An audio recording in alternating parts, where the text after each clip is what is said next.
அன்பார்ந்த இறைமக்களே, கிறிஸ்துவின் மறுப ஜபக்குழியின் வாயிலாக இன்று உங்களை சந்திப்பதில் நான் பெரும் மகிழ்ச்சி அடைகிறேன். மக்களை சந்தோஷமாக இருக்கீங்களா? நிறைவாக இருக்கீங்களா? மகிழ்ச்சியாக இருக்கீங்களா? மன அமைதியாக இருக்கீங்களா?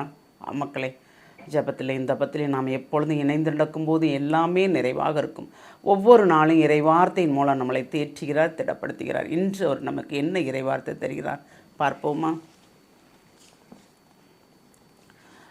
மத்தேயு எழுதிய நற்செய்தி அதிகாரம் 5 இறை வார்த்தை 2-6 முடிய. இயேசு திருவாய் மலர்ந்து கற்பித்தவை.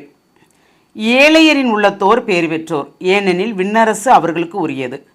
துயருவோர் பேறு பெற்றோர், ஏனெனில் அவர்கள் ஆறுதல் பெறுவர். கனிவுடையோர் பேறு பெற்றோர், ஏனெனில் அவர்கள் நாட்டை உரிமை சொத்தாக்கி கொள்வர். நீதியை நிலைநாட்டும் வேட்கை கொண்டோர் பேறு பெற்றோர், ஏனெனில் அவர்கள் நிறைவு பெறுவர். Praise the Lord. அவர் திருவாய் மலர்ந்து நமக்கு சொல்வது, நீங்கள் ஏழைகளா, எளியோர்களா, ஒன்றுமில்லாதவர்களா, நீங்கள் அனைவருமே பேர் பெற்றவர்கள். துயர் வருகிறோம். எப்படி? வியாதியின் வருத்தமாகவா? இல்லை, பண நெருக்கடியின் மூலமாகவா? ஒவ்வொருத்தருக்கும் ஒவ்வொரு விதமான நெருக்கடி இல்லையா? துன்பங்களும் துயரங்களும் வேதனைகளும் பாடுகளும் நோவுகளும் நொடிகளும் எப்பொழுதும் ஒருத்தரை ஆட்கொண்டே இருக்கிறது. என்ன காரணம் ஆண்டவரே, எனக்கு தெரியவில்லையே என்று நினைக்கிறார்கள். ஆனால் நாம் அவரோடு இணைந்து நடக்கும்போது வருகின்ற துன்பங்கள் என்றால் அவர் அதை லேசாக மாற்றி விடுவார். நாம் அவரோடு இணைந்து நடக்காமல், அவர் சொல்லுக்கு கீழ்ப்படியாமல், செவிசாய்க்காமல் இருந்தால் கண்டிப்பாக அந்த துன்பங்கள் துயரங்களை நாம் அனுபவித்து தான் ஆக வேண்டும். அதான் ஏழையரின் உள்ளத்தோர் பேறு பெற்றோர், ஏனெனில் விண்ணரசு அவர்களுக்குரியது. நாம் இங்கே ஏழைகளாக இருக்கிறோம், ஆனால் விண்ணரசில் நாம் நிறைவுள்ளவராக இருப்போம். ஏனென்றால் நாம் தான் பேறு பெற்றோர்கள் என்று சொல்லுகிறார்கள்.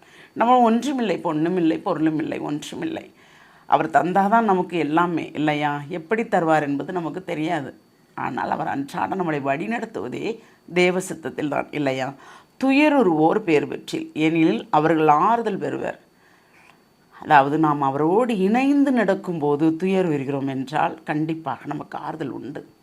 அவரோடு இணைந்து நடக்கவில்லை, அவர் சொல்லை கேட்கவில்லை, அவர் சொல்வதற்கு நாம் செவிசாய்க்கவில்லை, கீழ்ப்படியவில்லை என்றால் அந்த துயர் தாங்க முடியாத துயராக இருக்கும். அப்போ நாம் அவரிடம் மனநொந்து மனம் கசிந்து அழுதால் ஒழிய அந்த துயரிலிருந்து நாம் மீட்க முடியாதவாறு போய்விடுவோம். அதனால் எப்பொழுதும் நாம் என்ன செய்தோம், எப்படி நடந்தோம், எப்படி வாழ்ந்தோம் என்று அவரிடம் முழுமையாக நம்மளை கையளிக்கும் போது தான் அந்த இரக்கம் நம் மீது நிறைவாக இருக்கும் இல்லையா? கனிவுடையோர் பேர் பெற்றோர், ஏனில் அவர்கள் நாட்டை உரிமை சொத்தாக்கி கொள்வர். ஒருவர் மீது நாம் கனிவும் பரிவும் பாசமும் கொண்டிருந்தால், அன்பும் கொண்டிருந்தால் அவர்கள் பேர் பெற்றோர்கள். ஏனென்றால் ஆண்டவருடைய மக்கள் நிறைவாக கனிவோடு செயல்படும் போது எதிர்பார்ப்பு இல்லாத உதவி, அவங்களால செய்ய முடியாது எதுவுமே, அப்படிப்பட்டவங்களுக்கு தான் நாம் கொடுக்கணும் இல்லையா? திருப்பி வாங்கும்போது அது உதவி இல்லை, அது நாம் கனிவாக செய்கிற காரியங்கள் இல்லை இல்லையா? அதனால் தான் கனிவுடையோர் பேர் பெற்றோர் என்று சொல்கிறார். ஏனென்றால் எல்லாமே நமக்கு உரிமையாக இருக்கும். நீதியை நிலைநாட்டும் வேட்கை கொண்டோர் பேர் பெற்றோர், ஏனெனில் அவர்கள் நிறைவு பெறுவர்.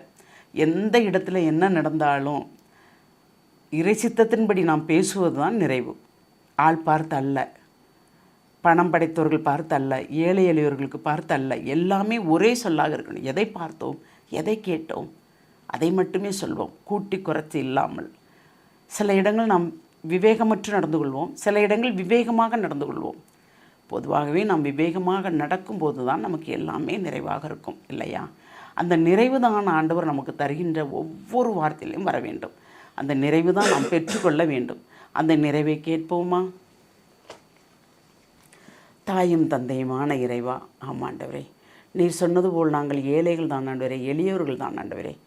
என்ன செய்வதென்று தெரியாமல் அம்மாண்டவரை முழித்து கொண்டிருக்கிறோம் ஆண்டவரே.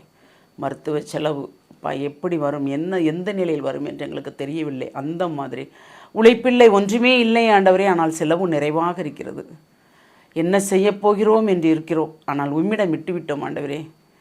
எங்களுக்கு ஒன்றுமே இல்லை. எங்களுக்கு தாயாய் தந்தையாய் நீர் இருந்து, சகோதரனாய் இருந்து, நண்பனாய் இருந்து நீர் எங்களை வழிநடத்துவீர் என்று நாங்கள் விசுவசிக்கிறோம், நம்புகிறோம். இன்னும் எங்கள் நம்பிக்கையை நீர் பெரிதாக்க போகிற அந்த கிருபைக்கு நன்றி கூறி எங்களை முழுமையாக உம்முடைய இரக்கத்துக்குள் ஒப்புக் கொடுக்கிறோம். ஜெபம் கேட்கும் நல்ல பிதாவே. ஆமேன், ஆமேன், ஆமேன்.